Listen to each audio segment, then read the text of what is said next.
necesitan 30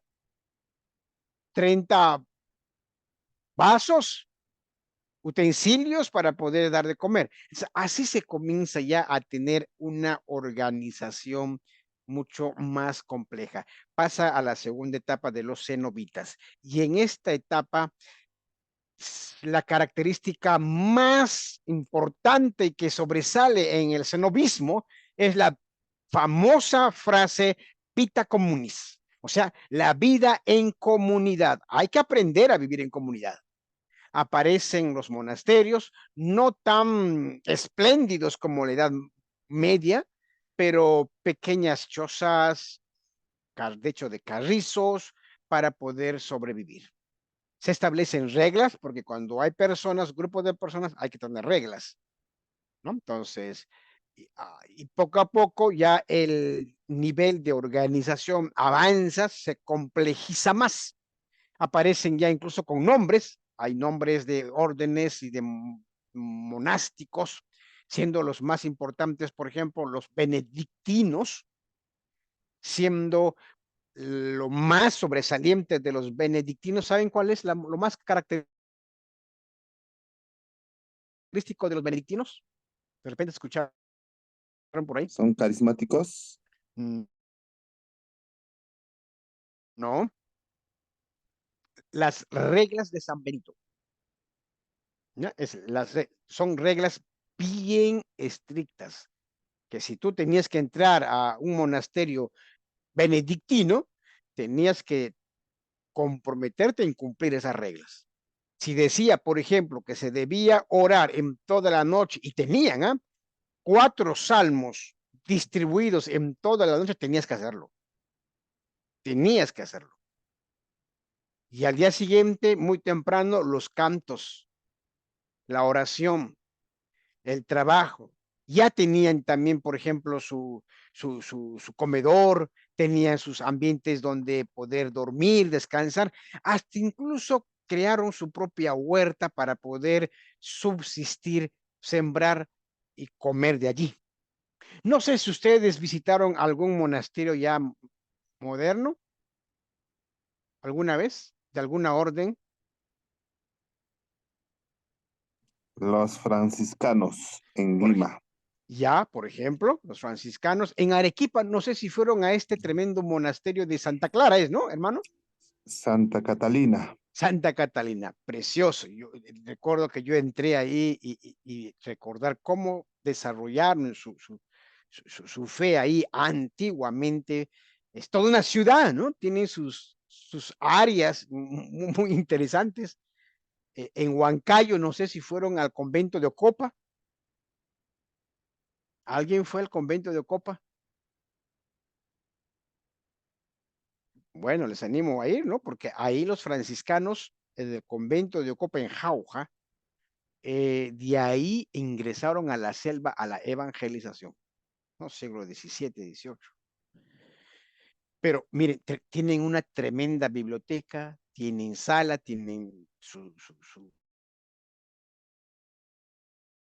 chacra pequeña para poder. Imagino que así empezaron los cenobitas, ¿ok? Luego aparecieron famosos cistercienses y así se comenzó. Hasta que ya muy tarde aparecieron los que ya conocemos ahora, las órdenes que son parte de la Iglesia Católica Romana, ¿no? Como los dominicos, los franciscanos, los jesuitas y las carmelitas descalzas y un montón de órdenes que tienen ellos. ¿Ya? Entonces, recuerden que Lutero y los demás reformadores eran monjes también, vivieron en un convento y siguieron con ese tipo de vida, porque ha habido mucha gente que iba a estudiar a Ginebra para poder prepararse, estudiar la teología protestante, pero desarrollaban mucho de este tipo de vida. Ahora, la importancia del monasticismo. ¿Por qué es importante el monasticismo? Por muchas razones. Los más principales son, en primer lugar, si tú tienes en este momento una Biblia en la mano, tienes que agradecer a los monjes, a los frailes. Fueron ellos los que dieron la continuidad a las escrituras. eran copistas, transcribían no solamente la Biblia, transcribían cualquier otro documento que ayudaba al conocimiento humano. Y fueron los conventos en donde se encontraron la mayoría de los manuscritos, donde también se custodiaba. ¿Ya?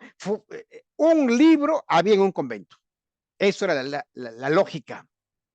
En un convento hay libros. O sea, la cultura, el conocimiento estaba en el convento. Y estos frailes no tenían fotocopiadora, pues. Lo que tenían que hacer es copiar los manuscritos, transcribirlos y así perennizar este tipo de conocimientos. Tremenda obra, tremenda obra. En un sentido, ellos hicieron de lo que en este tiempo hace la sociedad, traducción, pero en este caso ellos traen para que no se pueda perder por ahí algún material importante. Así que si tú estás muy peleado con la historia de estos monjes, al contrario, tienes mucho que agradecerlos a ellos, porque gracias a ellos es que ahora podemos tener las escrituras, porque ha habido un proceso de transcripción, de copiado y de custodia. En segundo lugar, como dije, no solo la Biblia, sino que transmitieron también la cultura. Obras clásicas, especialmente las de Homero, estaban ahí en algunas bibliotecas, la belleza, la música, el arte. Cuando estaba escribiendo, por ejemplo, mi libro sobre la historia de los presbiterianos en Ayacucho, eh, tuve contacto con muchos sacerdotes y gracias a la universidad y algunos sacerdotes pude ingresar al archivo arzobispal y pude ingresar al archivo de los franciscanos. Hay harta información sobre protestantismo en los archivos.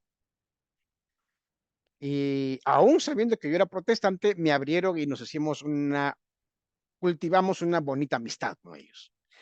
Pero cuando yo entraba al archivo de San Francisco y al arzobispal y al convento, uno de los libros que siempre me llamaba la atención cuando entraba eran unos tremendos libros como la que están viendo en la foto, así con pasta media semi-beige, casi como de cuero empastado.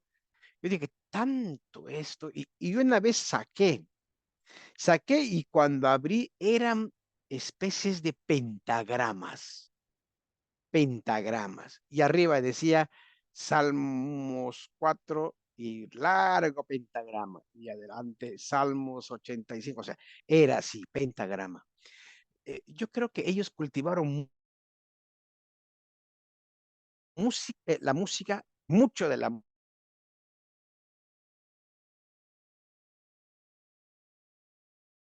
en esos tremendos libros. La arte, por supuesto, también. ¿Ya? Los frescos, los excelentes, las pinturas, por ejemplo, no creo que lleguemos al asunto de la ilustración, por ejemplo, del Renacimiento, pero vamos a darnos cuenta que muchas de las pinturas de contenido religioso fueron cortados en los monasterios. ¿Ya? Incluso la escuela, en el Perú tenemos una escuela llamada Cusqueña, ¿no? Tremendos óleos y frescos muy bellos que están dentro de los conventos. En tercer lugar, fueron centros de enseñanza, grandes centros de enseñanza. Las escuelas catedralicias, por ejemplo, que comenzaron a funcionar en los conventos, creados por Carlomagno, fue brillante porque se comenzaba a enseñar ahí a los jóvenes. Las universidades se fundaron en los conventos. ¿Cuál es el nombre de la primera universidad en el Perú? La católica, No, Pontífice Católica, no. La primera universidad fundada en el Perú. la San Marcos, Claro, Universidad Nacional de San Marcos. Su nombre es religioso y fundada por una orden religiosa. La segunda universidad fundada en el Perú, Universidad Nacional San Cristóbal de Huamanga. también es San Cristóbal. La tercera universidad, San Agustín, no, San Antonio Abad del Cusco. Entonces, si se dan cuenta, las universidades en el Perú fueron creadas por religiosos. ¿Mm? Entonces, el conocimiento estaba allí. Incluso los formadores, los reformadores, en el caso de Lutero, mayor parte fueron profesores universitarios, pero que muy relacionados estaban a una orden religiosa. En el caso de Agustín, perdón, en el caso de Lutero, él era agustiniano, ¿ya? Y en cuarto lugar, el aporte inmenso que dieron el monasticismo a la civilización occidental fue tremendo. Fue tremendo. La cultura dio el idioma, el avance, el conocimiento, la religión, de alguna manera el cristianismo fue preservado en estos lugares, ¿no? De todas maneras, aunque imperfecta en algunos casos y más o menos en otras. Entonces, pero ahí se centró todo el aporte que luego dará a la civilización occidental. Entonces, solo quiero que revisemos, por ejemplo, una de las grandes historias que tenemos de los monasterios. Por ejemplo, el monasterio de San Isidoro del Campo en Sevilla, un bonito monasterio. Ustedes pueden ver ahí qué precioso arquitectónicamente es ese monasterio. Ese monasterio tiene una historia, pero preciosísima. Una historia que finalmente a nosotros nos reta, ya que los encargados de traducir la Biblia que los protestantes usamos, como Casiodoro de Reina, Casiodoro y Reina Valera, están muy relacionados a la historia de un monasterio, ¿ya? Los que estaban en el monasterio de San Isidoro del Campo en España, Sevilla, eran monjes jerónimos. Practicaban la meditación basados en las escrituras. Recibieron la influencia de Erasmo, estamos hablando del siglo XVI, y clandestinamente se sabe que el claustro del San Isidoro del Campo empezó a ingresar libros de autores protestantes. Y en el monasterio comenzaron a estudiar los monjes esos libros. Y muchos de ellos abrazaron la fe protestante dentro de este monasterio y seguían allí. Entonces, los jerónimos, como dice Doris Moreno, la lectura y estudio de las escrituras eran la base de su religiosidad. Miren esto, ¿eh? Para aquellos jerónimos que vivían en ese claustro, habían dos tareas imprescindibles en su vida cristiana: la lectura y el estudio de las escrituras. Ojalá muchas iglesias evangélicas tengan esto, ¿no? Estudio de las escrituras. La exégesis de los textos bíblicos debían hacerse siguiendo a Gregorio Magno, siglo V. O sea, la exégesis, los jerónimos eran expertos en exégesis, o sea, trataban el texto bíblico con el método de la ruminatio, el hecho de estudiar y volver, rumiar, el rumiar la palabra conforme a los sentidos interiores. O sea, se trataba de volver sobre el texto una y otra vez, meditar en las palabras, reencontrar el mensaje central. O sea, estos jerónimos eran protestantes en en su manera de cómo trataban las escrituras. Por eso es que en esos claustros no nos sorprende que Casiodoro de Reina, un gran traductor de la Biblia, estuvo. Y cuando se dieron cuenta las personas de la alta responsabilidad del San Isidoro, se dieron cuenta que había ingresado las ideas protestantes. Casiodoro de Reina que estaba en ese momento, huyó con otros 12 monjes, algunos de ellos Corro y Cipriano de Valera, en 1557. ¿Ya? Entonces, es una fecha muy importante, 1557. Ya el Perú había sido conquistado, las principales ciudades del norte ya habían sido fundadas. Entonces, en este periodo, tanto estos 12 monjes jerónimos tuvieron que huir en 1557 porque fueron amenazados. Y después, cuando huyeron, ellos acordaron entre ellos verse en Ginebra. Pero ¿a dónde va lo importante? Todo lo que aprendieron en el monasterio lo comenzaron a practicar. Esa habilidad, deseo, tarea de escudriñar la palabra de Dios, el texto, rumiar el texto, eso se les quedó mucho a estos hombres.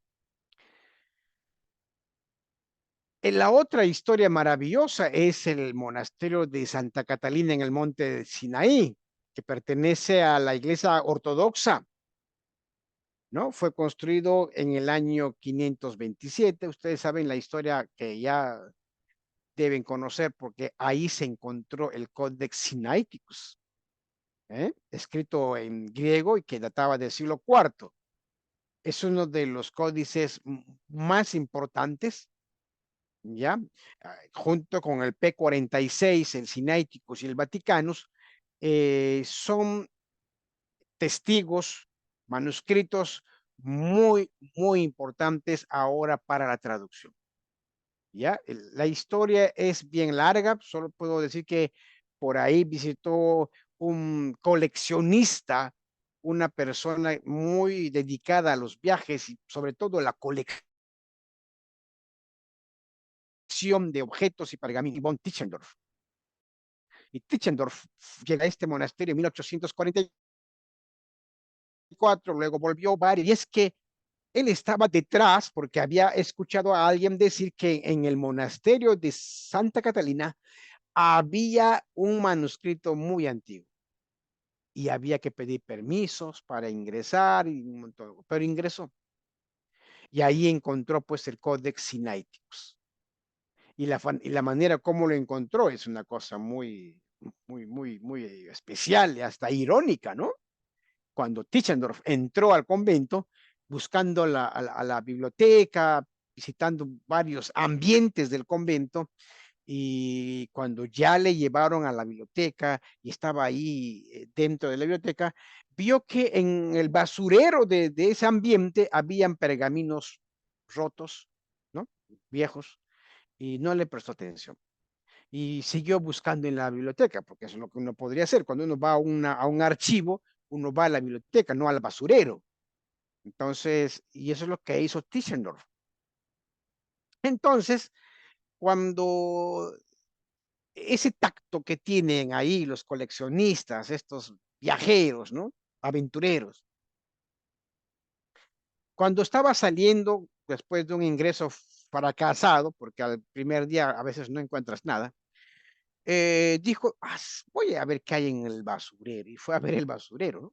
Fue y había un manuscrito ya casi viejo y roto. Y cuando vio, le llamó la atención eh, la consistencia del pergamino, la letra, y dijo que preguntó a los encargados por el pergamino y le dijeron, sí, son manuscritos que ya no valen porque ya los queremos deshacer y están ya en la basura, ¿no? Y cuando después de haberle hecho los estudios, se dio cuenta que eran manuscritos demasiados antiguos y era parte de otro que ahí estaba. Entonces, que databan del siglo. O sea, eso era una joya, un oro, y para ellos no lo miraban tanto así, porque ya habían hecho una copia. Pero dicen, hacemos copia y el original lo botamos. Esa era la lógica en ellos, ¿no? Distinto a de nosotros, el original pesa más que la copia. Pero, y así, después la historia comienza como vuelve y no le permitían sacar, tenía que copiar y luego se dio la noticia al mundo que se había encontrado un códex Sinaiticus, el códex Sinaiticus, ¿no? Escrito en el siglo IV. O sea, era increíble. Y miren, ¿qué hacía este precioso manuscrito en el monasterio de Santa Catalina? Es que ahí están las joyas. ¿Eh? Y debe haber en muchos otros conventos, tantos ortodoxos, sobre todo en Oriente, muchos manuscritos que todavía no los tenemos. Ok, ¿alguna pregunta?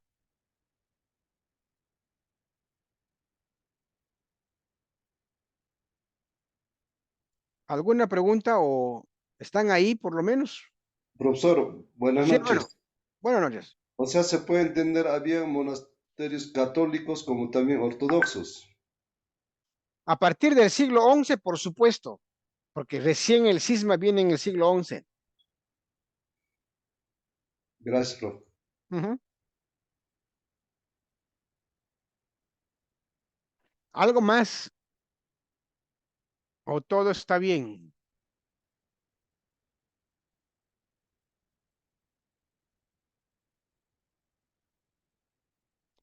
Enrique Yaro dice, solo atendiendo la clase, tomando nota del tema. Muy bien, hermano, muy bien.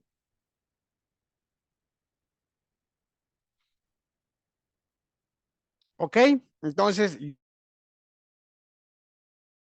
yo espero que todo esté bien. Cuando ustedes, por ejemplo, visiten un monasterio y un convento y vayan a la biblioteca. Yo encontré muchos libros de protestantes del siglo XVI en la biblioteca, ¿no? Y yo tengo bueno, por mi investigación que yo hice, yo he logrado transcribir mucho material sobre cómo los protestantes sufrieron para poder ingresar a algunas ciudades y ahí estaban las denuncias que ellos presentaron. ¿No? Es muy bonito porque tú vas buscando información y los encuentras en los archivos arzobispales y en los conventos, porque ahí hay periódicos.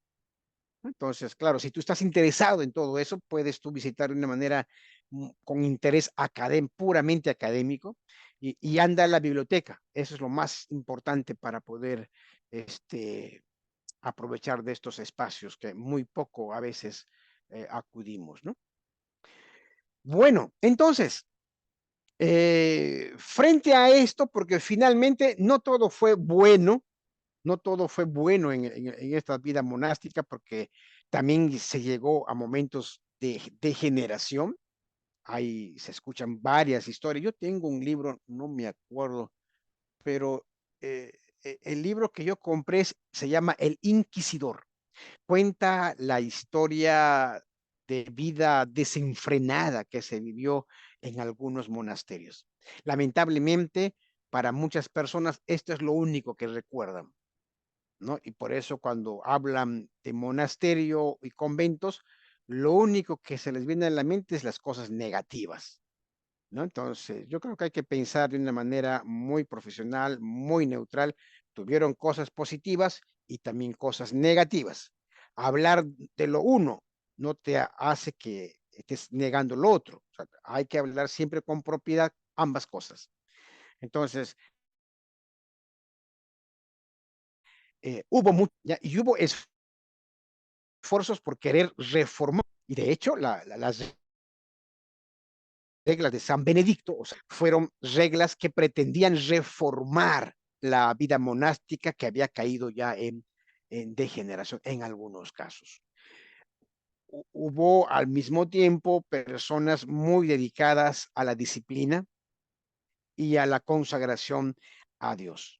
Hubo mucha religiosidad popular también, ha habido mucha religiosidad popular, así como también dentro del evangelio, dentro de los evangélicos hay mucha religiosidad no bíblica también, pero no digo que sea mala, ¿no? Pero hay muchas prácticas que se realizan en la iglesia evangélica que no tienen ningún sustento bíblico, pero es puramente emocional, no es malo, pero pero ahí están, ¿no? Mucha gente incluso da mucho más importancia a esto que que a los aspectos bíblicos, ¿ok? Bueno, pasamos al otro momento. Quizás sea uno de los momentos y las etapas un poco más prolongadas y complicadas del cristianismo. ¿Ya? Entonces, el cisma de Oriente se conoce a ese largo proceso de tensión entre Oriente y Occidente y algunas separaciones y divisiones y escisiones que tendrá el cristianismo, que terminará finalmente en 1054, cuando Constantinopla se separa de Roma, rompen palitos, finalmente se quedan como dos iglesias cristianas de gran fuerza, ¿no? Entonces, algunos antecedentes que coadyuvaron a este desenlace es prácticamente el aspecto político. Podemos darnos cuenta, en el año 330 aproximadamente, Constantino funda el Imperio Romano, y va a llamar incluso con su nombre, Constantinopla, en Bizancio, Turquía, actual Turquía, ¿no? Entonces, en el pensamiento de Constantino hubo la idea de dividir el reino y hacerlo meramente por una preocupación administrativa. No había la idea de formar dos imperios, sino era más por una preocupación administrativa. Se administra mejor si es que se distribuye la administración de una manera tripartita, porque ya si Roma estaba acá y el imperio había crecido hacia el oriente, Roma ya no era el centro, había que buscar un nuevo lugar para que sea capital. No gozó de mucha importancia, Roma siguió siendo capital, pero quedó Constantinopla. Eh, por eso se dice, el cisma entre la iglesia católica y la iglesia ortodoxa está muy relacionado al imperio romano, a lo que hizo Constantino, a lo que hizo también Teodosio, el emperador que oficializó el cristianismo como religión oficial en el imperio, cuando éste divide el imperio romano en dos y da de regalo a sus hijos, a Honorio y a Arcadio. Es uno de los momentos cuando ya el imperio romano se divide políticamente, geográficamente. Entonces, estos son los antecedentes, estos son los momentos primigenios para poder entender la separación entre Oriente y Occidente. A partir de aquí, la relación entre los que son de Oriente y los que son de Occidente gozarán, que va a durar por muchos, muchos años. Hay temas teológicos también, más teológicos, el asunto del filioque, que ustedes pueden leerlo con mucho detenimiento en algún libro. Hay una tensión constante políticamente, geográficamente, arqueológicamente, geográficamente. Las iglesias cristianas más antiguas estaban en Oriente o Occidente. ¿Qué piensan ustedes?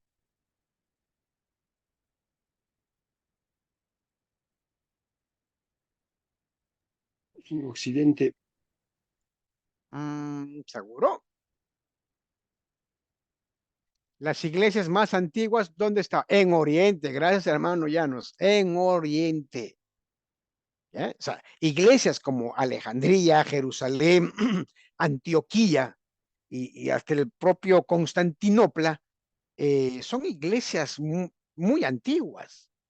Por eso es que eso nos ayuda a, hacer algunas precisiones. En este caso, por ejemplo, yo siempre hago esta precisión. mucho de lo que hemos estudiado en Occidente sobre teología, sobre historia de las doctrinas, sobre historia de la iglesia, hemos bebido solo de un vaso.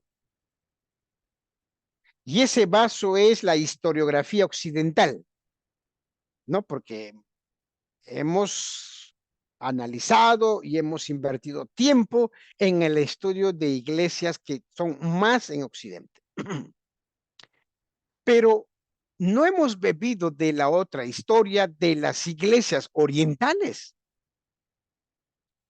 Casi uno no sabe qué fue de la iglesia de Alejandría, casi uno no sabe qué fue del patriarcado de Antioquía. Solo sabemos de esas iglesias lo que el Nuevo Testamento nos dice, pero después ya lo hemos perdido de vista, porque más no sé el Occidente. Por eso digo, tenemos que aprender a beber, ¿ok? Entonces, y la historia de la iglesia no es algo monócromo, no es que se fue desarrollando de un solo color, hubo diferencias entre una y otra. Y así, incluso en las prácticas, por algo vinieron los problemas, porque había diferencias. Roma, obviamente, comenzó a tener más importancia sobre el resto y creo yo los opacó. Por eso es que poco nosotros sabemos de las iglesias de Oriente, que son iglesias cristianas muy tempranas. Pueden ustedes ver aquí, por ejemplo, la división del Imperio Romano, tanto de Teodosio, Arcadio, con sus hijos. Entonces, Roma como capital del Imperio Romano de Occidente y Constantinopla como capital del Imperio de Oriente. Y las iglesias conscientemente o inconscientemente se afilian a esta división. De todas maneras, porque parte de la política también influirá en la religión. ¿Ya? Entonces, por eso, el primer vaso que yo les decía es más del color verde,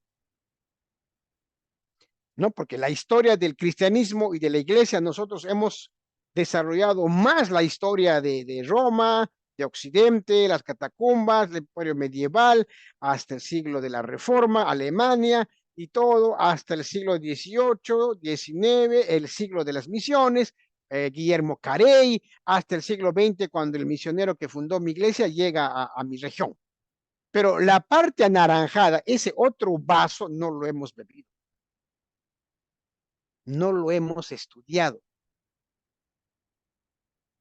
Y a veces ni siquiera hemos tomado interés, porque el cristianismo también se expandió hacia por las regiones de Armenia, por algunas persas, llegaron el cristianismo a lo que es el actual. Entonces hubo un cristianismo que también se fue hacia Oriente. Los libros de historia de la iglesia más interés tienen en el color verde que en el color naranja. Seguro que tú te vas a dar cuenta por el nivel, por la cantidad de información que tú tienes. ¿Ya? Entonces, este detalle siempre es importante. ¿Cómo es que se termina la división?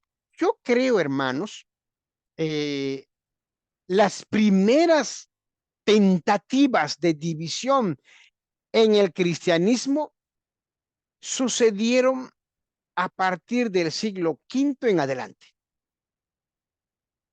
Hasta el siglo V podríamos decir que hay un cristianismo homogéneo, todos están ahí juntos y no hay divisiones sustanciales ni trascendentales. Pero es a partir del siglo V cuando ya se dará algunas muestras de pequeñas separaciones. Creo sin duda una de las primeras separaciones que ocurrirá en la historia del cristianismo y que está muy relacionado con Oriente y Occidente es cuando se condena la doctrina de Nestorio en el concilio de Éfeso en el 431. El concilio de Éfeso en el 431, es interesante todos los detalles que se dan en este concilio. Siglo V, 431. Se condena a Nestorio, lo que enseñaba Nestorio, la herejía de Nestorio. Había iglesias nestorianas, y aun cuando el concilio de Éfeso condenó las enseñanzas de Nestorio, hubo iglesias, especialmente de Oriente, que abrazaron el nestorianismo. Y la siguiente, como de Roma, condenaron y invitaron, exhortaron a sus padres que puedan hacer lo mismo. Y en algunas sí se logró, pero algunos no. O sea, eran cristianos nestorianos. Entonces, hubo un pequeño grupo que sobrevivió, ya había una comunidad con particularidades y que no se sometía, digamos, en su doctrina al resto de la iglesia universal, que se llamaba católica, ¿no? Universal. Otro momento es cuando en el concilio de Calcedonia, 451, se condena el monofisismo, ¿no? Y hay iglesias orientales que abrazarán el monofisismo, y eso va a ser preocupación para las iglesias de Occidente. Entonces, esto les va a llevar a una tensión en cada momento. Entonces, una especie de cuidado entre Roma y Constantinopla. ¿Ya? Entonces, es así, ha habido. No es que hubo un cristianismo y todos tenían la misma forma de creer. Alejandría, Constantinopla, Antioquía, Jerusalén, Roma, Éfeso. En Éfeso la situación también es más complicada. Éfeso fue una iglesia brillante, ¿no? Brillante. Pablo, cuando escribe a los Efesios, que podría ser la carta de la Odisea también, Pablo les recuerda, Pablo estuvo 3 años en Éfeso. Luego les manda una carta brillante y también les dice un poco sobre la doctrina, pero después Éfeso cae, ¿no? Hay una información que tenemos en el libro de Apocalipsis sobre la iglesia de Éfeso, donde se le dice, o bien seas frío o caliente, pero como no eres ni frío ni caliente, ¿qué dice? Te vomitaré de mi boca. Exacto. O sea, lo cual para Éfeso no era prestigioso, ¿eh? No era nada prestigioso. Estamos hablando en tiempos de Domiciano ya. Y por mente se va a desarrollar uno de los concilios más importantes justamente en Éfeso, en el año 431, donde Pablo estuvo 3 años ahí. Entonces, la tensión entre Oriente y Occidente se va a alimentar incluso con las decisiones que va a tomar Carlomagno, ya más adelante, siglo IX, X. Entonces, pero el desenlace mayor que tendrá lugar o que dará lugar a la separación es lo que va a ocurrir ya en el siglo X y XI. Ya ahí finalmente terminará en la separación total. ¿Cómo es que ocurre esto? Ustedes saben que en las iglesias de Oriente siguen con su idea de patriarca. Ellos no llaman obispos, llaman patriarcas. Entonces, ¿qué había pasado en la iglesia de Constantinopla? El patriarca, jefe de la iglesia de Constantinopla, se llamaba Ignacio. Cuando estaban celebrando la Cena del Señor o la comunión o la Eucaristía, como quieran llamarlo, le prohíbe la comunión a un tal regente Bardas, muy amigo del emperador bizantino. Ya estamos hablando del emperador, ¿no? Pero el patriarca es el que le niega la comunión. Ahí había un asunto de incesto, por eso el patriarca le prohibió participar en la comunión. Entonces, el regente Bardas va donde el emperador y le cuenta el asunto, y el emperador expulsa de Constantinopla al patriarca Ignacio en el 857. O sea, es como decir, tú prohibido la comunión al Bardas, ¿no? Yo voy a votar de Constantinopla, te expulso de Constantinopla, porque él ¿no? lo vota. Y en su lugar nombra otro patriarca, al patriarca Focio. Entonces, Focio acepta la posición y es nombrado como patriarca de Constantinopla. Debe ser feo eso, ¿no? Que seas pastor después de que lo hayan sacado otro pastor y tú entras ahí, debe ser complicado eso. Y Focio, el nuevo patriarca de Constantinopla, manda una carta a Nicolás I, papa de la iglesia ya romana, ya estamos ya hay papa en Roma, envía una carta informando el asunto y diciéndole que el nuevo patriarca de Constantinopla soy yo, Focio. Y el papa de Roma considera que esto es incorrecto y considera que su nombramiento de Focio no es legal. Entonces, Roma consideró al anterior patriarca de Constantinopla, a Ignacio, como el verdadero obispo. Y un sínodo que se va a convocar lo va a restituir a Ignacio. Ahí la pelea entre Ignacio y Focio ya de Constantinopla. Entonces, cuando esto hace Roma, el emperador bizantino, porque ya Roma había caído y solamente quedaba el imperio romano de Oriente, el emperador de Roma de Oriente reacciona y él no comparte con la decisión de Roma. El tema del patriarca de Constantinopla, de Ignacio, no le compete a Roma, sino al patriarcado. O sea, el emperador va a decir esto al papa de Roma, le va a decir, ¿sabes? Que ustedes no se metan en esto porque no les compete. Finalmente nosotros tenemos poder para poder nombrar, no tiene nada que decir. Bien. Entonces, Nicolás I, el Papa Nicolás I, vuelve a la carga afirmando que Roma tiene supremacía sobre el resto e invita a Ignacio y a Focio para que vayan a Roma a conversar. Como diciendo al emperador bizantino, ¿sabes qué? Yo contigo no tengo que hablar nada. Yo voy a hablar con los obispos y al Ignacio, al antiguo, y a Focio, el nuevo, los voy a llamar acá para poder conversar y lleguemos a un acuerdo, encontremos una solución. Entonces, esta decisión se toma. Entonces, para el siglo XI, algunos años después, ya no estaban Ignacio ni Focio, y estaba ya Miguel Cerulario como patriarca de Constantinopla. Y esta tensión que se había desarrollado con Focio se volvió a levantar en el siglo XI.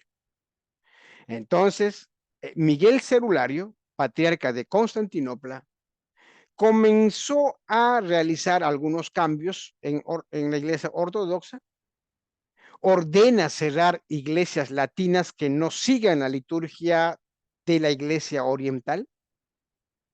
O sea, él dice, si hay iglesias que están siguiendo la liturgia romana, esas iglesias se van a cerrar. Tienen que seguir la liturgia ortodoxa. Se apodera de todos los monasterios y expulsa a algunos monjes que declararon fidelidad a Roma. ¿Ya? Y frente a esto, el Papa de Roma, León IX, envía una comisión a Constantinopla pidiendo que se retracte. Ahora, aquí el Papa de Roma es muy astuto de obispos para que puedan pedir Constantinopla y Miguel Cerulario por esa senda de dividir. Entonces, le piden que se retracte, pero al mismo tiempo, el obispo de Roma, en caso de que este patriarca no quiera retractarse, debajo de la manga, el as de la manga, manda una carta de excomunión y encarga muy bien a esta comitiva, les dice, esto usarán siempre y cuando el patriarca de Constantinopla se rehúse. ¿Ok? Entonces, estos delegados papales fueron a Constantinopla y el patriarca ni siquiera los quiso recibir. Esta comisión no fue por gusto. Hicieron un largo viaje hasta Constantinopla y el patriarca ni siquiera los recibió. Entonces, esta comitiva, después de ver el desplante, se pusieron a conversar y dijeron, ¿qué vamos a hacer ahora?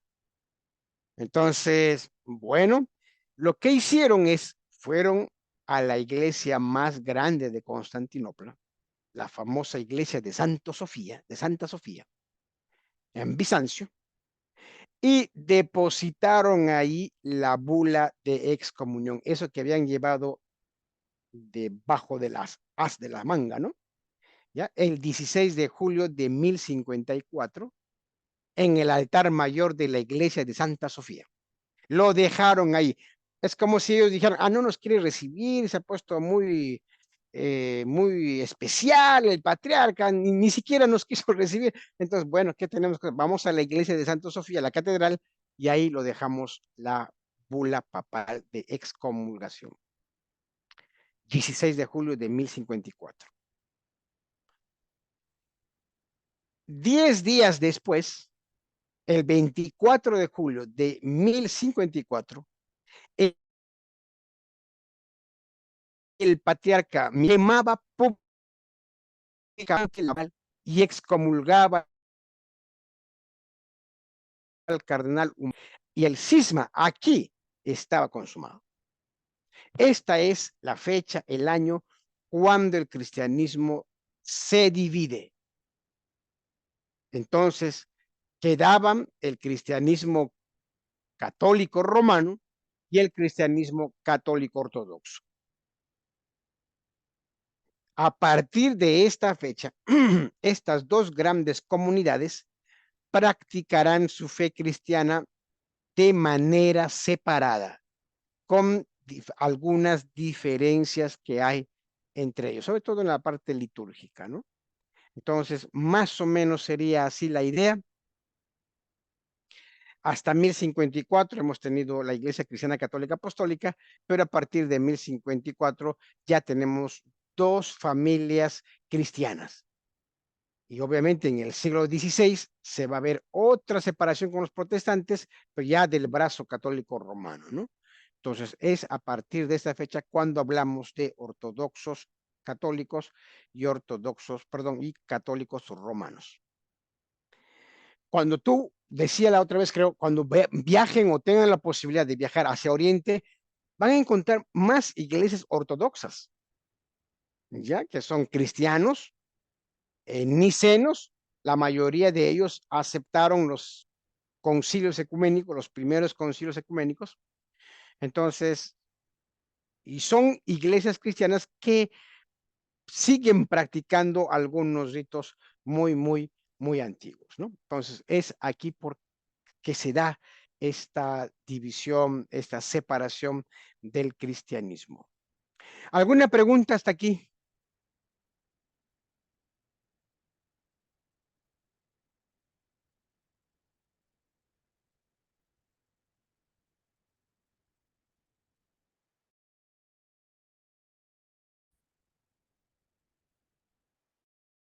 Ninguna. Maestro, Sí, hermano. por favor, eso de ortodoxo, ¿por qué ortodoxo, maestro? Ya, ortodoxo tiene que ver con la palabra ortodoxia, es la palabra tiene que ver con la doctrina correcta, la doctrina legal, real, verdadera, ¿no?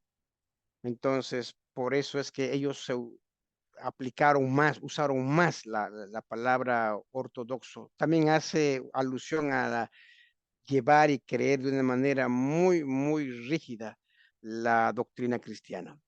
Hace alusión a una práctica, a una doctrina. Por eso es que dentro de la teología, por ejemplo, hablamos de ortodoxia, ortopraxis. Ortodoxia es la que tiene la doctrina correcta y ortopraxis es cuando esa doctrina tú tienes que llevar a la práctica. En este caso, ortodoxa es la iglesia que se llama así como la que tiene la doctrina correcta, orto, ¿ya? Históricamente se ha conocido así a las iglesias de Oriente. No es que el resto no sean ortodoxos, ¿sabes? O sea, en un sentido también nosotros, el espíritu de la palabra ortodoxa, en un sentido también lo tenemos nosotros, porque nosotros tenemos una doctrina recta, ¿no? Y no se puede cambiar eso. Entonces, es más por eso, una cuestión de nombre también, hermano.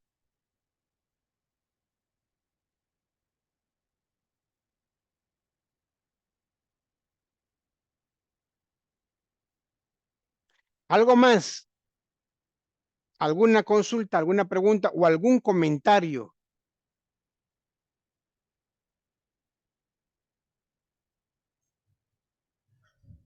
Profesor, una consulta. Acá Claro. se puede ver a las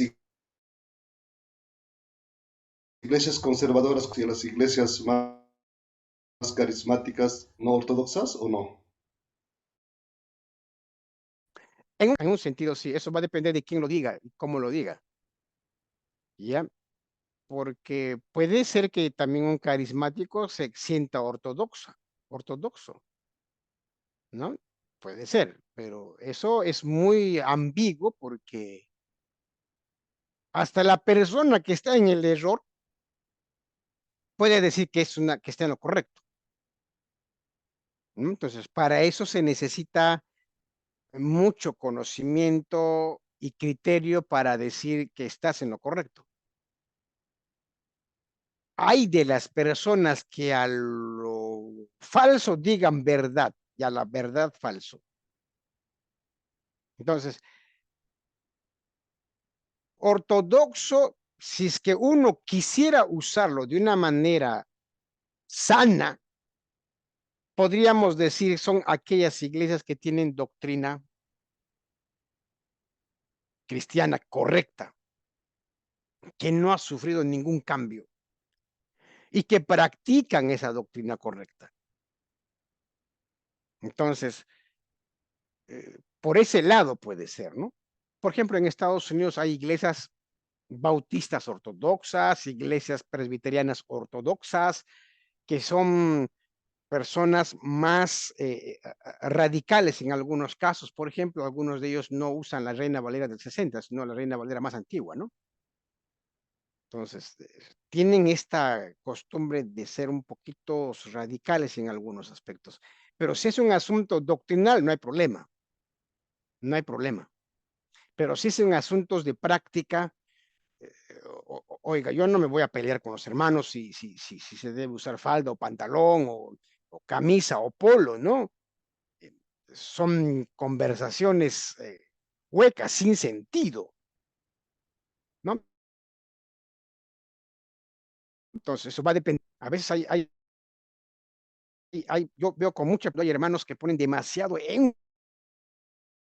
énfasis en la ropa. Si Dios hubiese ordenado el pantalón al hombre, yo le mandaría a este hermano a evangelizar a una tribu del África, donde están desnudos ahí. ¿Cómo, qué cosa? ¿Cómo se sentirá? Ahí cambia la verdad bíblica. El asunto cultural es muy importante tener en cuenta, ¿ya? Y además, para el tiempo del Nuevo Testamento no existía pantalón, pues, ¿no? Las mujeres no usaban pantalón, no había pantalón, ni el varón usaba pantalón.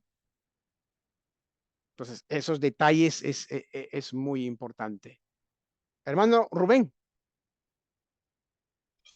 Sí, profesor, buenas noches. Este, está muy interesante lo que usted nos está exponiendo. Quería hacerle una pregunta. Si bien es cierto, usted dice que la Iglesia Ortodoxa, digamos, tiene una, ah, digamos, algo más de esencia de lo que es el cristianismo puro. Entonces, nosotros que estamos de la otra parte, eso quiere decir que hay algunas prácticas que nosotros hablando de la ortodoxia y la ortopraxis, hay algunas prácticas que nosotros actualmente tenemos, digamos, porque venimos pues de raíces católicas. Podría, no sé, de repente mencionar algunos de que por ahí están, digamos, latentes todavía en las iglesias cristianas, y pues que nosotros también practicamos, o ya este, hemos cambiado ciertas formas de prácticas ya, digamos, a también bíblicas, ¿no? Y ya no católicas. Ujú. Gracias, hermano, por la pregunta. Una precisión. Dije que los ortodoxos práctica más esencia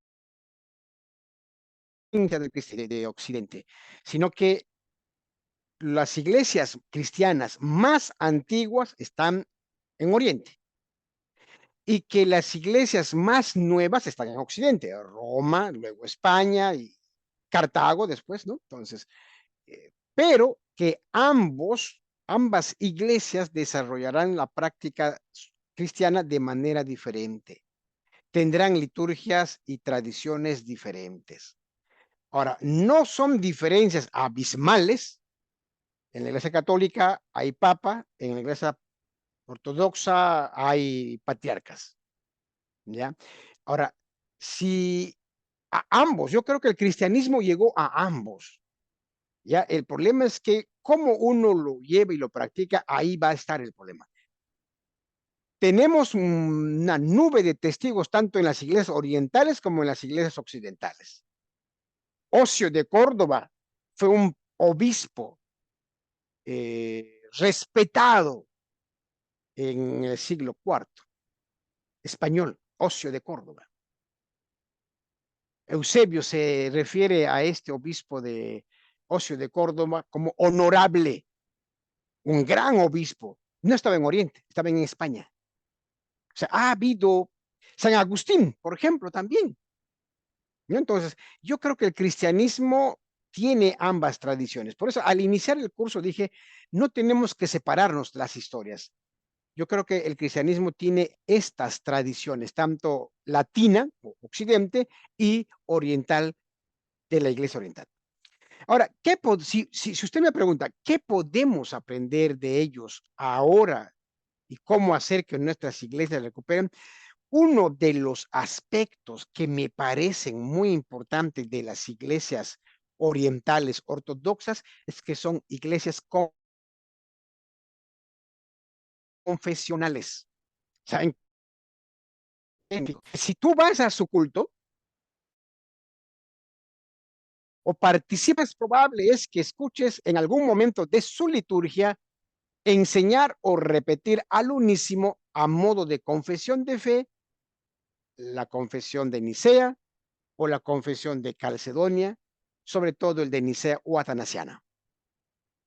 Son muy, digamos, personas que cultivan esta forma de fe, cómo se ha ido transmitiendo y enseñando en los primeros siglos.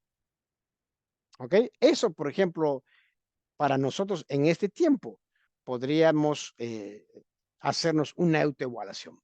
¿Cuánto de confesional es nuestra congregación en este tiempo?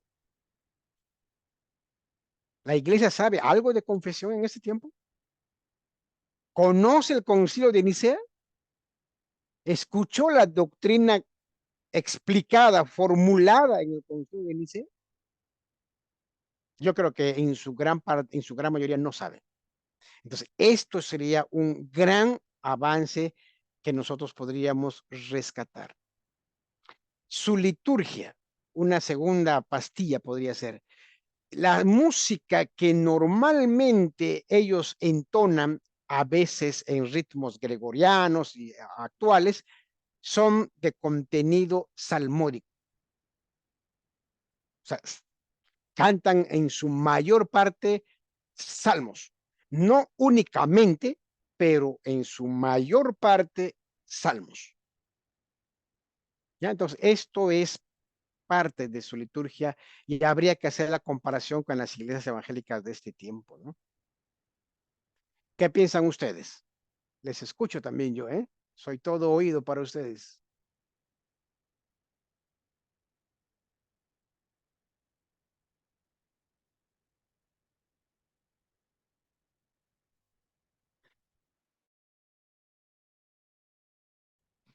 ¿Ustedes creen que la iglesia evangélica en alguna situación mm, que no esté, que necesita ser corregida?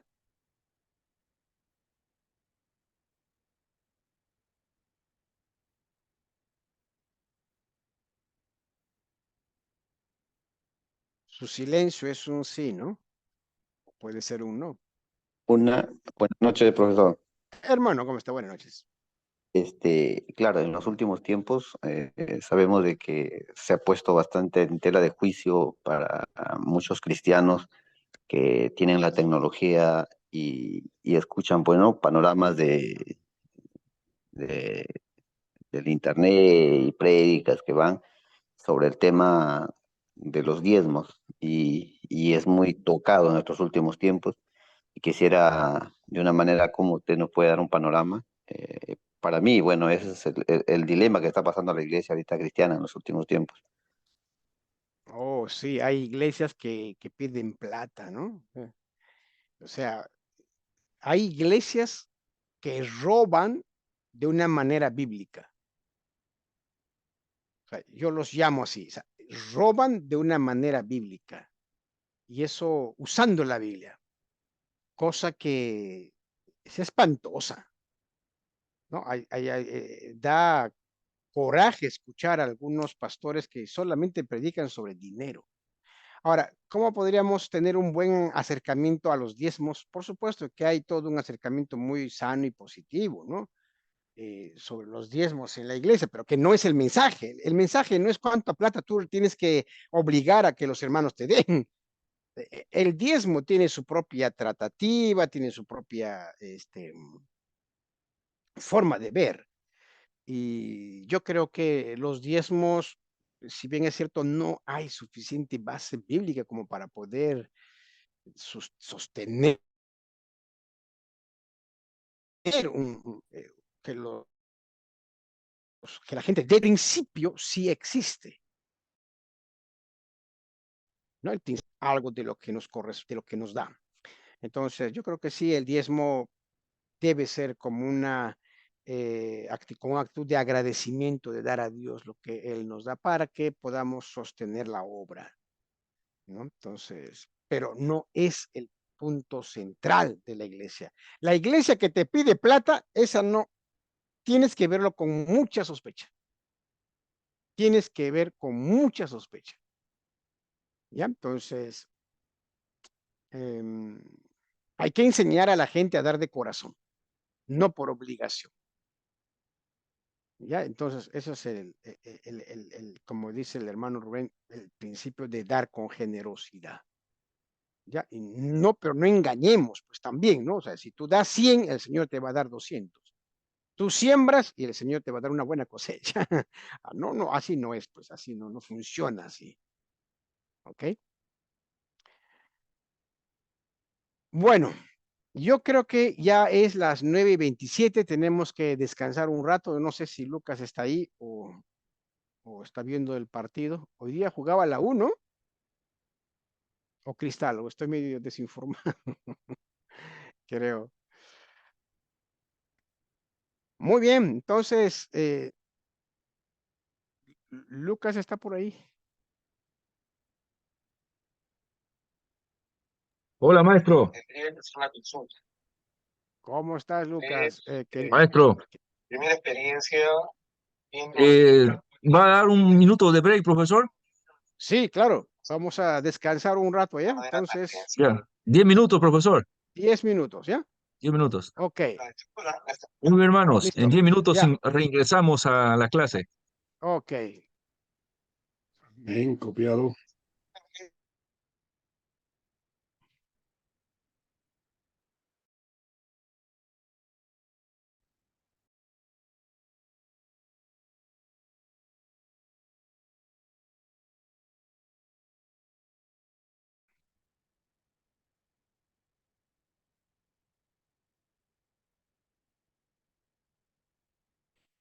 Bueno, tiene que ver con ya esos previos a la reforma protestante, en un escenario cuando en el cristianismo ya hay dos grandes familias, el Islam había crecido, también tenía buena presencia en partes del Oriente lejano, y además estamos asistiendo a un escenario cuando la iglesia va a sufrir una de las rupturas más, hablando del cristianismo, ¿no? Por eso es cuando se estudia el movimiento cristiano, se estudia a partir de tres grandes familias, ¿no? El cristianismo es catolicismo romano, es la iglesia ortodoxa y el protestantismo. Son estas tres grandes familias que integran esta gran religión que se llama cristianismo. Ahora, yo sé que a algunos no les gusta la palabra religión, incluso he visto por ahí que cuelgan sus memes y dicen que Jesús no es religión, es vida. Ya, yo entiendo el espíritu de ese meme o de ese aviso o de ese mensaje, pero no podemos crear nuestro propio vocabulario. En el estudio de las religiones se estudian todas las creencias, todas las confesiones, y ahí cae también el cristianismo como cualquier otra religión. ¿Ok? Entonces, cuando la sociedad occidental, el mundo, se acercaba al final de la Edad Media, estamos hablando siglo XIV, siglo XV,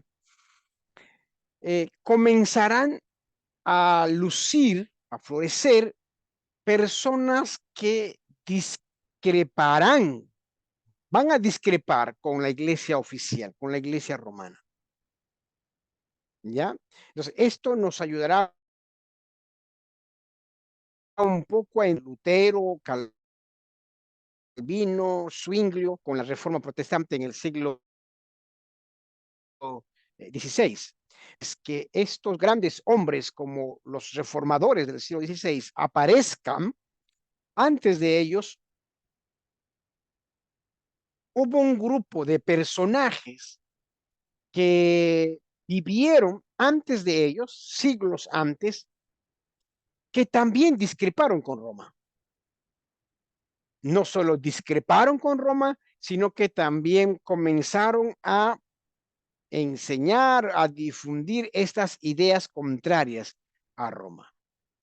En los libros de historia de la iglesia, a este grupo se le conoce como los pre-reformadores. Algunos llaman proto-reformadores. ¿Ya? Entonces, su labor de estos personajes fue muy importante en tanto la labor que ellos hicieron como que preparó el camino para la llegada de los reformadores del siglo XVI.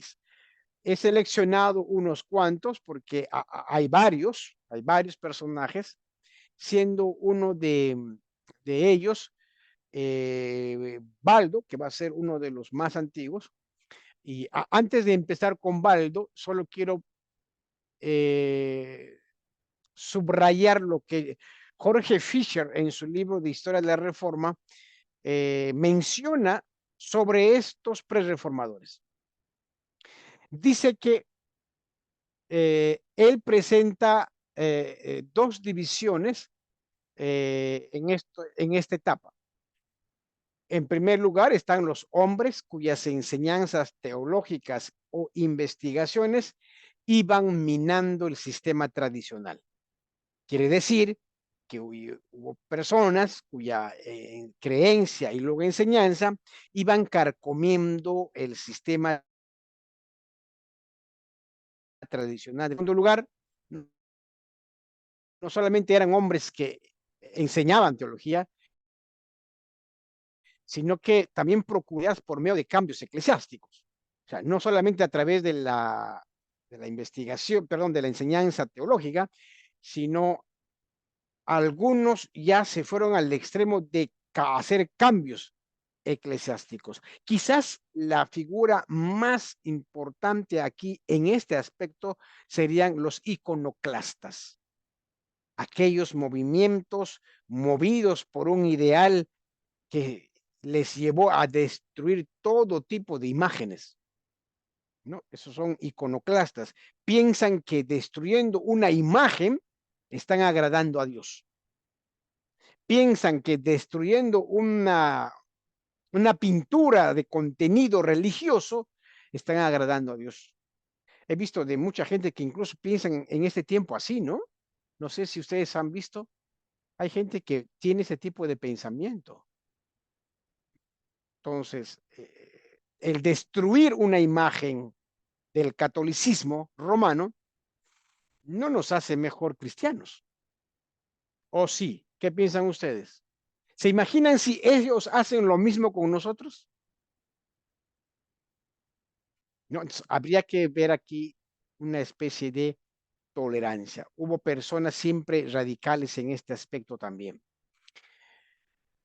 Aquí está lo que yo les mencioné. Si debemos empezar con un personaje que nos ayude a comprender mejor el movimiento reformador del siglo XVI, ese es Pedro Baldo.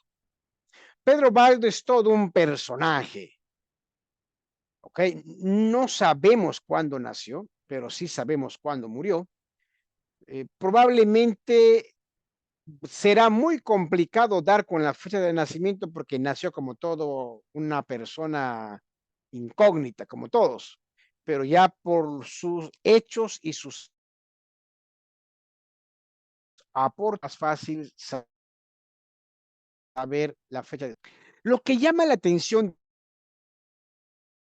de Pedro Baldo será ese cambio que él experimentará. Él fue millonario, o sea, una persona de posesiones, bien acomodada, con buen sustento económico, era mercader dedicado a los negocios, una persona muy, muy próspera. Pero algo pasó en su vida, una experiencia cambió radicalmente su cosmovisión, su manera de pensar.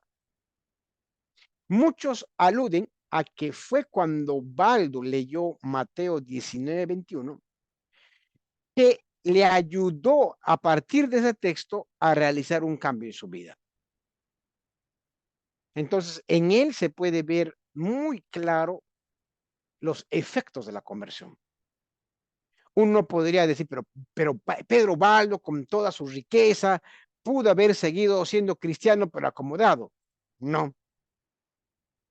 Justamente el cambio que producirá el mensaje de la palabra de Dios en Baldo será un cambio radical, muy radical. Entonces, y a partir de ese cambio que él tendrá, yo creo que hay algo de conversión ahí también, porque Baldo comenzará a realizar obras muy importantes, como cualquier protestante en el siglo XVI podría hacerlo. En primer lugar, una de las labores muy importantes de Pedro Baldo es la obra de traducción de la Biblia.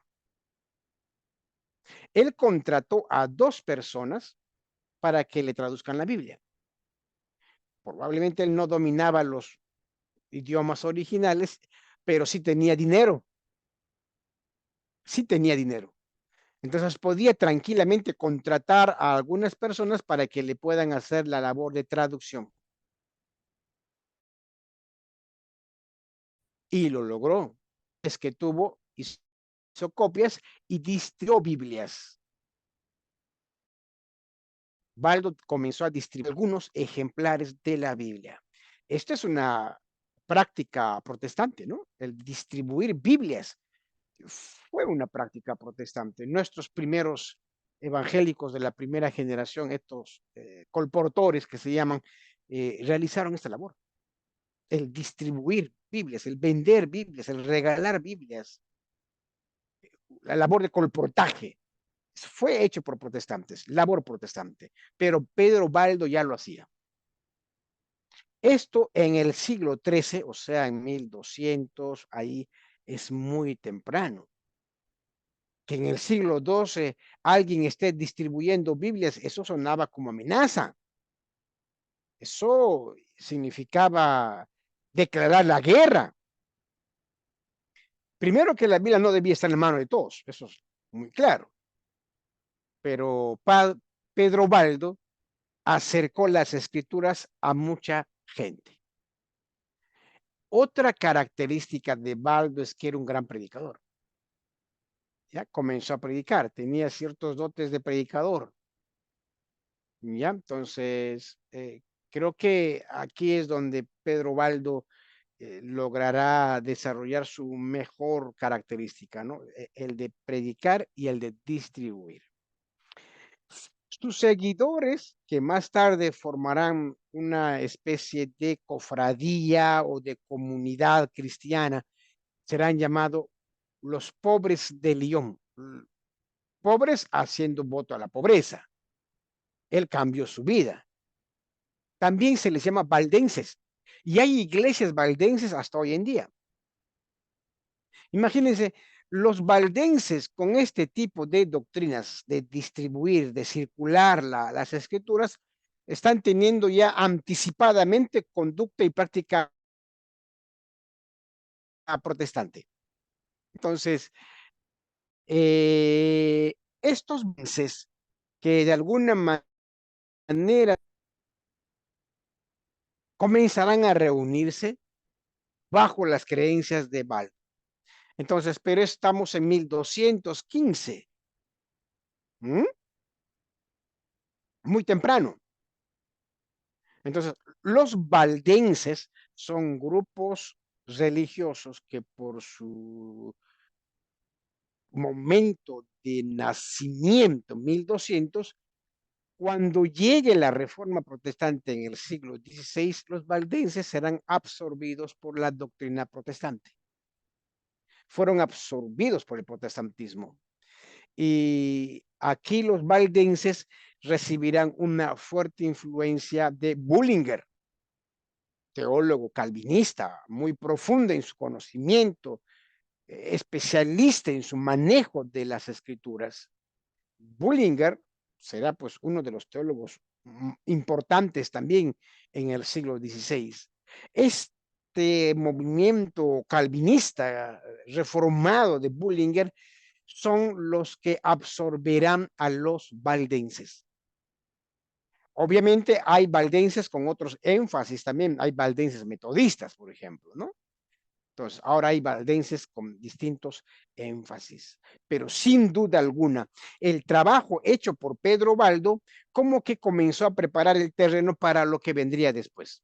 Fue uno de los primeros que se atrevió a discrepar con la Iglesia Católica o por lo menos a realizar actos que el cristianismo católico no realizaba.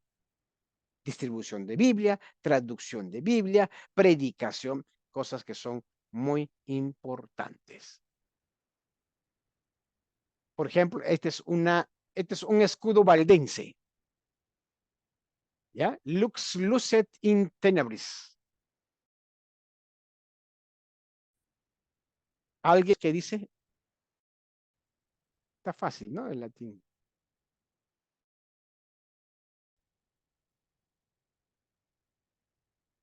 ¿Qué dice? Luz en las tinieblas. Luz alumbra Hacia en las las tinieblas. tinieblas. En las tinieblas. O en la oscuridad también, ¿no? Se puede traducir. Interesante la frase que tienen los valdenses. Hay una vela, hay una especie de candelabro, está apoyado sobre la Biblia, porque el libro negro que está abajo hace alusión prácticamente por su forma y color, todo, hacer la Biblia, ¿no? Hay 2, 4, 6, 7 estrellas, interesante. La vela está encendida y la vela tiene relación con el lema, ¿no? Con el lema. Luz alumbra en la oscuridad, o la luz que alumbra en la oscuridad. Y hay una vela que está prendida, que está encendida, ¿no? La mayoría de las iglesias valdenses usan esto. ¿Ya? Los valdenses primitivos rechazaban la veneración de las imágenes, por ejemplo, la transubstanciación, o sea, el concepto romano de la Santa Cena, la existencia del purgatorio, la veneración a María, las oraciones a los santos, la veneración de la cruz y de las reliquias, el arrepentimiento de última hora. Ellos no miraban con agrado eso, ¿no? O sea, si tú ibas y una persona que está por morir se comienza a arrepentir, los valdenses no miraban con agrado eso, ¿no? Entonces, bueno, no miraban con utilidad la confesión que se hacía a un sacerdote. O sea, todas estas prácticas son protestantes, pero todavía no había el protestantismo. ¿Ya? Entonces, la misa por los muertos, las indulgencias papales, digamos, práctica de los aldenses. ¿Ok? Hermanos, hasta hoy en día, ¿alguien ha visitado o ha visto los hermanos que son de otro país? De repente hay valdenses en su país. ¿O han escuchado o no han escuchado?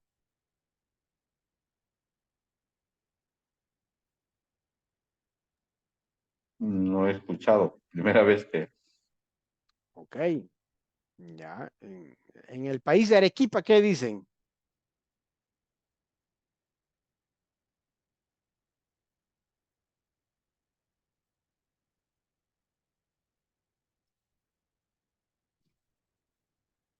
En Lima, creo que por el centro de Lima hay una valdense, me parece haber visto, ¿ya? Pero se asemeja más a una metodista, ¿ya? A los metodistas.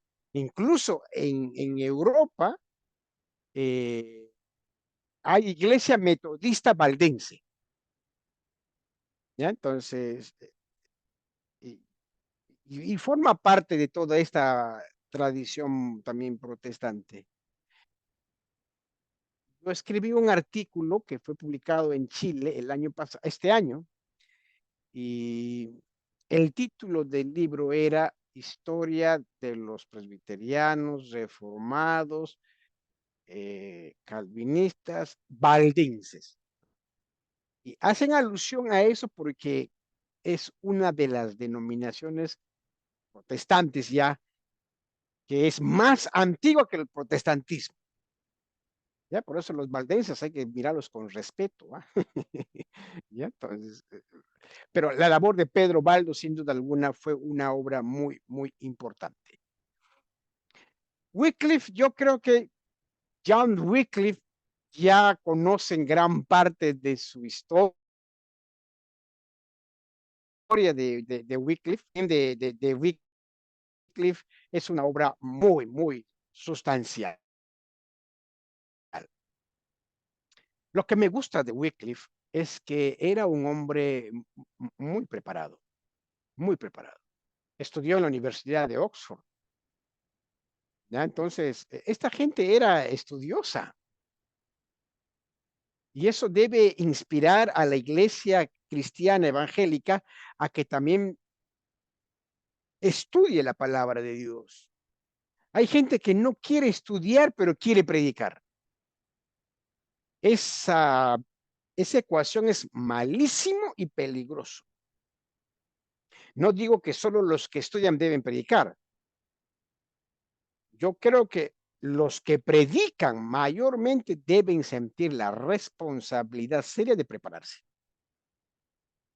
para que menos disparates salgan de los púlpitos.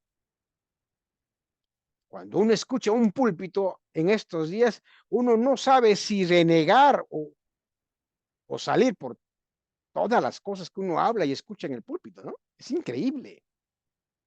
Y lo peor es que la gente dice amén a algo que es abiertamente frágil y débil en su interpretación. Por eso dice Rick Warren en uno de sus libros, las ovejas anémicas a todo pasto le sabe rico. Todo pasto le sabe rico, delicioso. Están tan enfermas, tan raquíticas que cualquier cosa le sabe rico.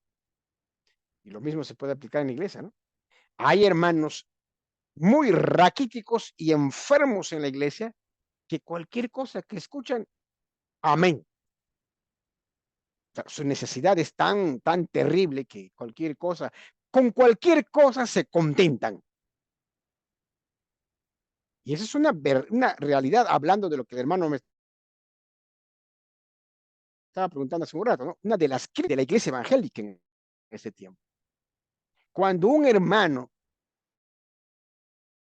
o una hermana dice, el mensaje de esta mañana estaba, wow, precioso, estaba excelente, yo digo, excelente, o sea, para hacer esa afirmación, necesitas haber tenido todo un conocimiento de evaluación, criterios de evaluación.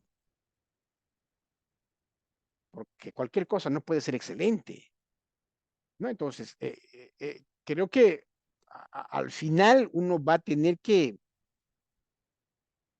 o uno es charlatán del evangelio o uno es predicador, pues. El predicador es predicador de la palabra. No es un charlatán. Un charlatán te puede vender y hablar de cualquier cosa, pero un predicador es aquel que cuando sube al púlpito predica el evangelio, la palabra de Dios. ¿Ok? El hermano ha levantado la mano. Hermano, dígame. Se fue. Pastor, ¿cómo está? Buenas noches. Buenas noches, hermano. Ahí atendiéndole la clase minuciosamente para aprender un poquito más, ¿no? Un poquito que me desenfoqué, pero le seguí ahora la secuencia del asunto de los valdenses, Juan Wycliffe. Muy buena, ¿no? Y como usted dice, valga la redundancia, es que hoy en día parece que es una labor parte del ministerio pastoral, ¿no? Tomemos estas palabras sin ofender, ¿no? No ser pastor asalariado, sino uno dado a la obra, ¿no? Que capacite, forma líder. A veces queremos hacer la labor del Superman, ¿no? Que todo lo sabe, pero no formamos líderes. Y en el ministerio de la iglesia, pues tenemos al ministerio joven, cómo no prepararlos con unos temas de homilética, de teología, de hermenéutica, el arte de predicar, vivos, temáticos, textuales, en la cual saquemos en los jóvenes tenemos buenos dones, talentos. Pastor, cuando no se aplica, por eso se ha perdido el enfoque de nuestros reformadores, como ellos eran acérrimos estudiosos de las escrituras y con oración, ¿no? Hoy en día se puede ver en el siglo XXI en muchas iglesias, ¿no? El negocio del evangelio, ¿no? El negocio de la prosperidad, más piensa en recaudar fondos, comodidad, y como que el evangelio verdadero, el sentido, el mensaje de los tres ángeles se ha quedado ahí congelado, ¿no? Y prácticamente llegamos a tener jóvenes paralíticos. ¿Dónde está el poder de Dios ahí si los mismos líderes son los que transmiten eso?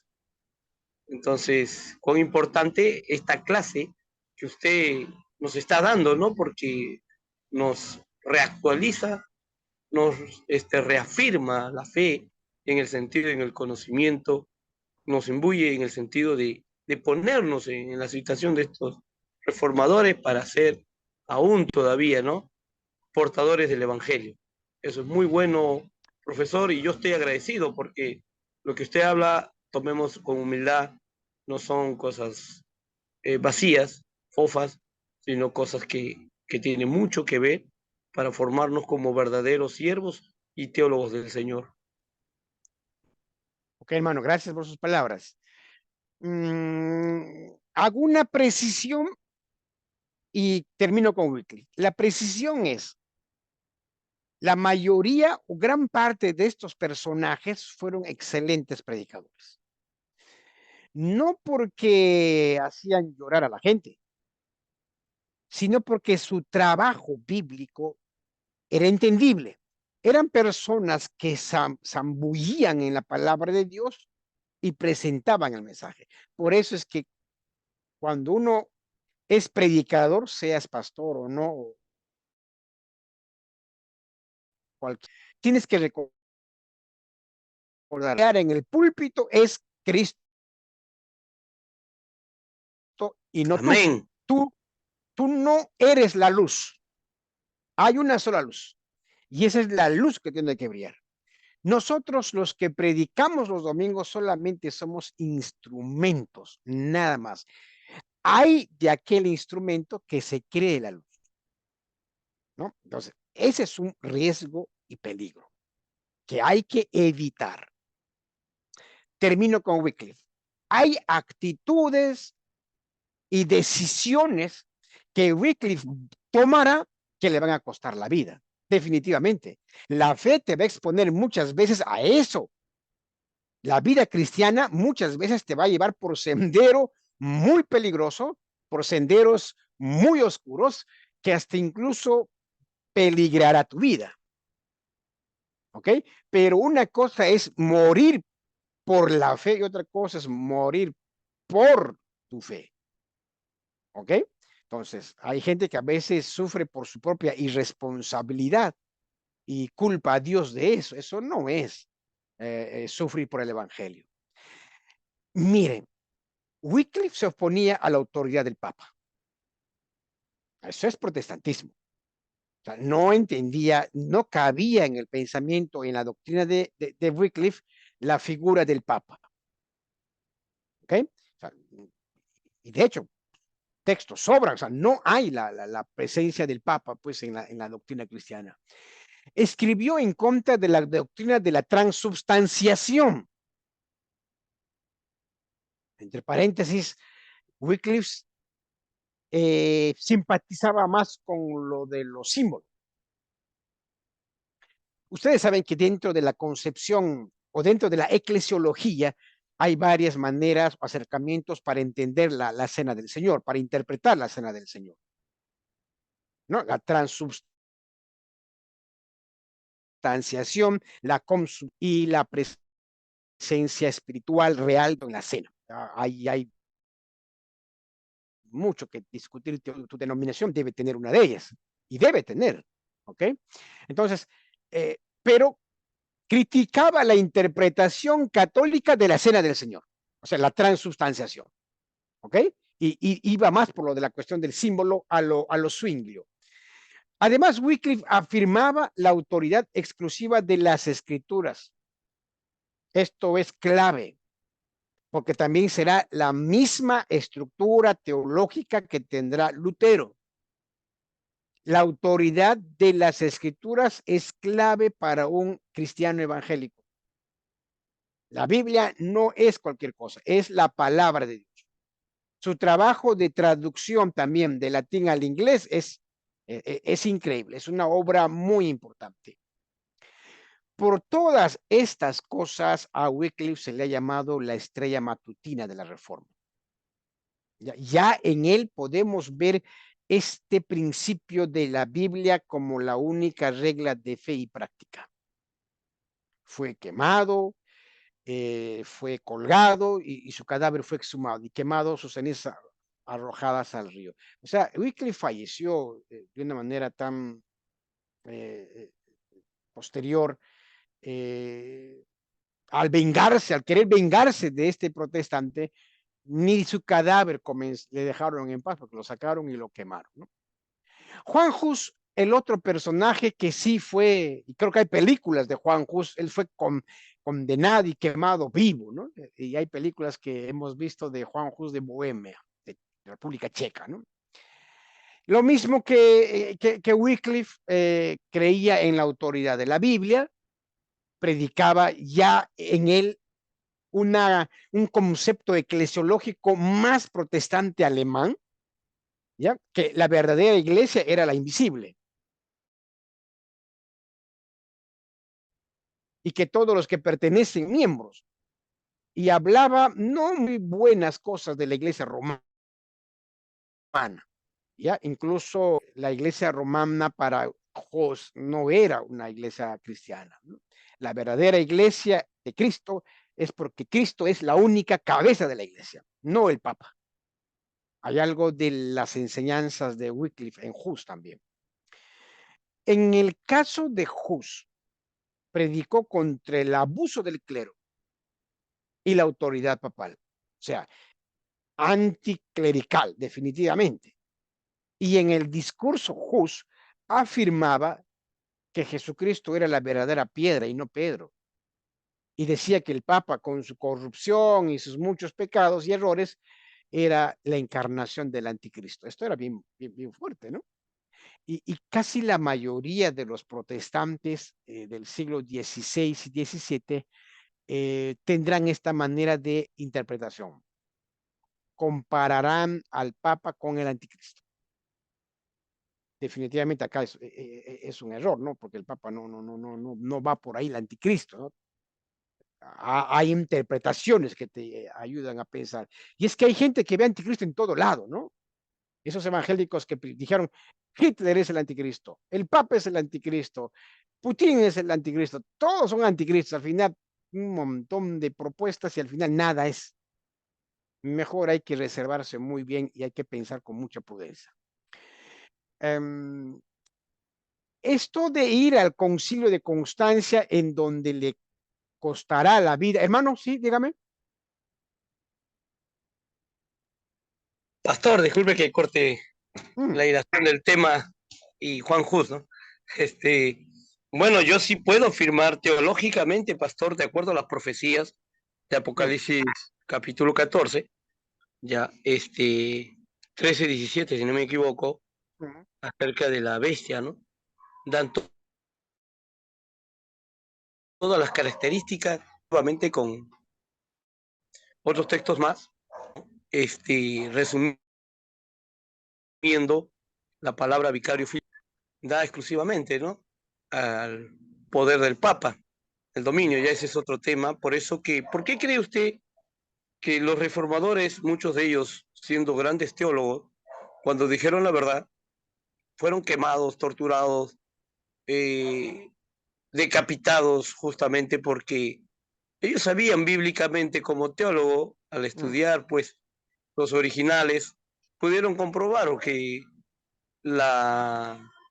de la Roma pagana a la Roma papal, quien comanda todos estos gobiernos pues viene del mismo Vaticano y del poder papal, valga la redundancia, ¿no? Entonces ya es un tema más extenso.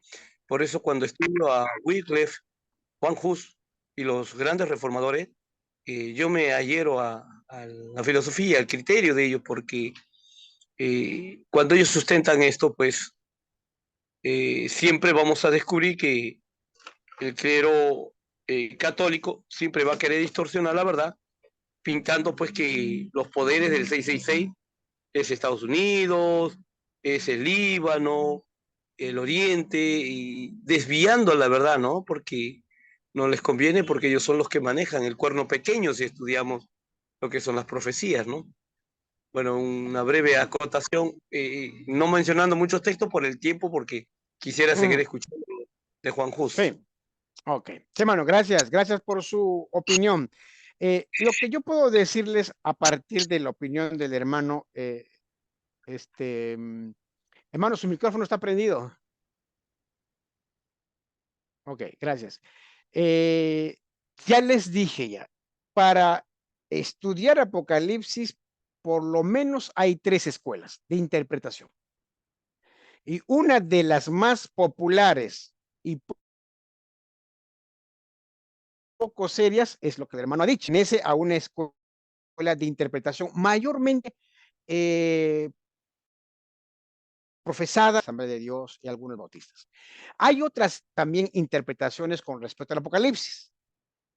¿Ya? Entonces, también son escuelas de interpretación. Normalmente ahí están las iglesias reformadas, las luteranas y algunas iglesias que tienen que ver con digamos, la doctrina de la gracia, ¿no? Y hay otro acercamiento que ya es todo futurista y un poco medio, por poco ya es un cine todo, ¿no? Entonces, yo les sugiero como profesor que hay que ir despacio, por favor. Estamos frente a un libro muy complicado en su interpretación. Hay que ir muy despacio, ser consciente de que su interpretación no es la única, ¿ok? Hay varias interpretaciones con respecto al Apocalipsis y a la escatología, con respecto al anticristo, con mayor razón. Y yo creo que haciendo una hermenéutica sana, seria, que haga justicia con algunos y con todo el consejo de Dios, puede ayudarnos bastante. ¿Ok? Entonces, pero con respecto a lo que hemos estado hablando de Hus, puedo decir, la fe que Hus profesó en su tiempo antes de la Reforma Protestante le llevó finalmente a pagar muy caro con su vida. Okay, aquí hay toda una historia muy interesante. No sé si han visto la película de Juan Hus, por ejemplo. Entonces, eh, la película también, obviamente, un poco que narra de manera novelesca la historia de Hus, pero lo que pasó en el Concilio de Constanza es realmente de dolor, de espanto, ¿no? Porque traicionaron a Juan Hus y creo que no le permitieron volver, no le permitieron volver. Entonces, la muerte en 1415, casi 100 años antes de que estalle la forma oficialmente o formalmente, inicia en 1517, estamos casi a 100 años prácticamente.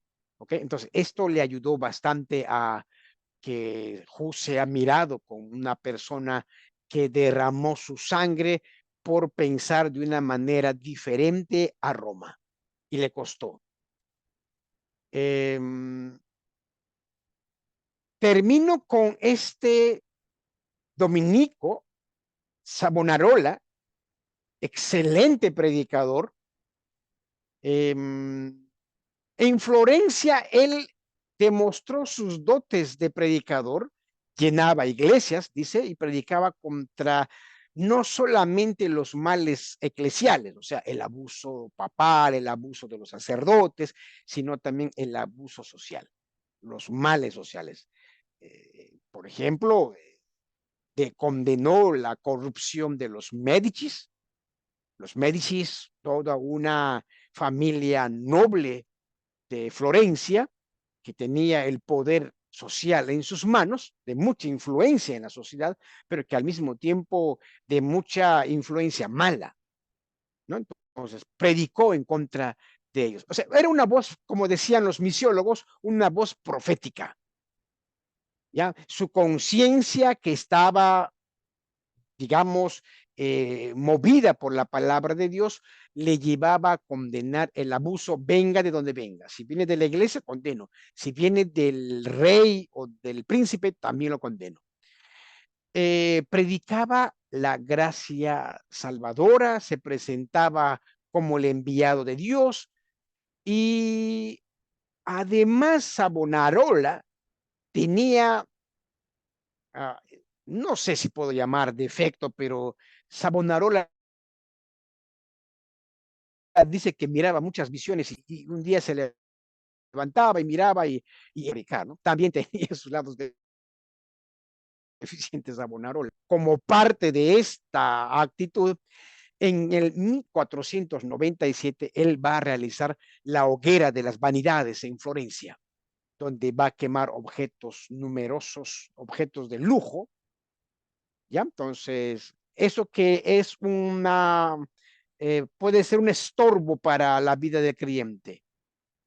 Ya toda esa pomposidad, el lujo, lo ceremonial que hace el hombre, esas cosas de vanidades, vamos a quemarlo. Y él organiza una hoguera en el Parque de Florencia, donde va a quemar muchos objetos de lujo. Incluso algunos cuadros de este famoso pintor Botticelli, el gran Botticelli, fueron arrojados. Se perdieron muchas pinturas de gran valor. ¿Ya? Entonces, fue una piedra en el zapato de Roma, porque condenaba y era una persona que reunía a la gente y su discurso era altamente fuerte. Condenaba los abusos de la iglesia, de la sociedad, y era así Savonarola. cayó mal, fue excomulgado y el 23 de mayo de 1498 fue ahorcado en la Plaza Mayor de Florencia y quemado en la hoguera acusado de herejía. Y cuando, bueno, dice la historia o la tradición más que la historia, cuando la gente vio quemar el cuerpo, vio que el cuerpo de Savonarola comenzaba a quemarse y arder y cómo se cayó y seguía ardiendo en el piso el cuerpo de Savonarola, dicen que se levantó por última vez la mano de Savonarola haciendo alguna señal que la gente que lo vio eso lo interpretó como una mala señal, un mal de ojo, algo va a pasar, algo malo se viene, ¿no? Finalmente llegó el protestantismo, ¿no? Entonces, y así. Hay otros nombres también que son parte de este grupo de los pre-reformadores, que no los vamos a tocar en este momento, y ya pueden ustedes indagar por ellos, pero hay puntos en común en todos ellos. Condenan la inmoralidad de la iglesia, condenan el abuso del clero, enfatizaron la autoridad de las escrituras. Estos tres, bueno, ahí hay cuatro, ¿no? Pero estos tres serán la base también para lo que viene posteriormente con la reforma protestante. Ya, ahí también los reformadores establecerán su base doctrinal a partir de estos principios. ¿Ok? Entonces, así con estos acontecimientos, Europa estaba ya preparándose para lo que vendría después. Un estornudo fuerte producirá la reforma protestante en Europa. Europa nunca más volvió a ser igual después de la reforma protestante. La reforma protestante trajo consecuencias políticas, económicas, sociales, hasta militares. Es todo un estilo de vida que cambia a la humanidad de ese entonces, ¿no? Hasta incluso en las universidades ahora cuando se estudia cuáles son las influencias que ayudaron a la formación de la modernidad, mayormente estudian como parte de ese capítulo a la reforma protestante. Ernest Troeltsch, tiene un libro muy bonito, La Reforma y la Modernidad, ¿no? Entonces, y hay otros, Max Weber, La Ética Protestante y el Espíritu del Capitalismo, por ejemplo, ¿no? Que son lecturas obligatorias para poder entender. Bueno, hermanos, veamos. Que el Señor les esta noche estar con ustedes. Ya la semana que viene entramos al siglo XVI. ¿Ok?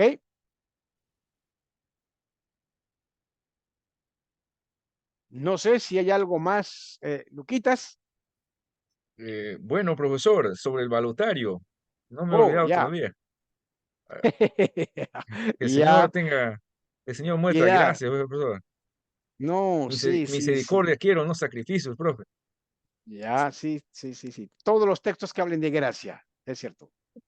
Ya, miren, voy a preparar un balotario de preguntas y a partir de esas preguntas van a venir unas cuantas, ¿no? Para que puedan ustedes ya tener una ayuda, pues.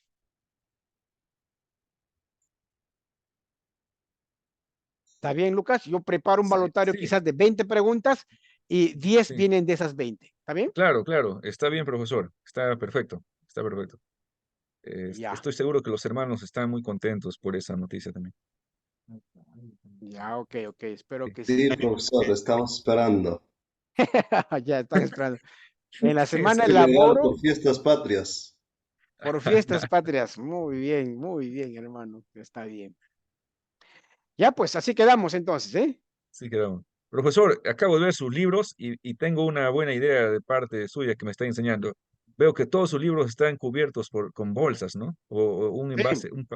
Está bueno eso, profe, ¿eh? Está No, por bueno eso. esta zona en Chorrillos hay mucho polvo, hermano. Bueno, no, en todo Lima, profesor, hay pueblo. Sí, pero ya Donde yo estoy también hay pueblo, ¿no? He Bueno, pero está bacán. he malogrado muchos libros por el polvo. He tenido que botar algunos que ya se comienzan a carcomer y ya. Tengo Pero que está cuidarlos. perfecto de esa manera, como lo cuida sus libros. Está bien, buena idea. Por la humedad del Gracias. polvo. Listo, profesor. Ha sido un Listo, gusto poder bendiciones. estar con usted hoy día. Gracias, hermanos. Nos vemos la próxima semana. No olviden, tienen que entregarme sus tareas ya para poder enviar al profesor un paquete de tareas. Listo, hermanos. Hasta la próxima semana. Que Dios les bendiga. Bendiciones, profe Gracias, David. buenas noches, hasta Un la abrazo, próxima buenas noches. Gracias, clase, sea el Señor profesor. por toda la Bendiciones, sabiduría que nos profesor imparte. Pastor, bendiciones, bendiciones, compañeros. Bendiciones. Bendiciones igualmente, mi amigo Enrico, Buenas noches, Bendiciones, hermano. hermano. Pastor, hermano cada día Asensio, más del estudio. hermano Llanover.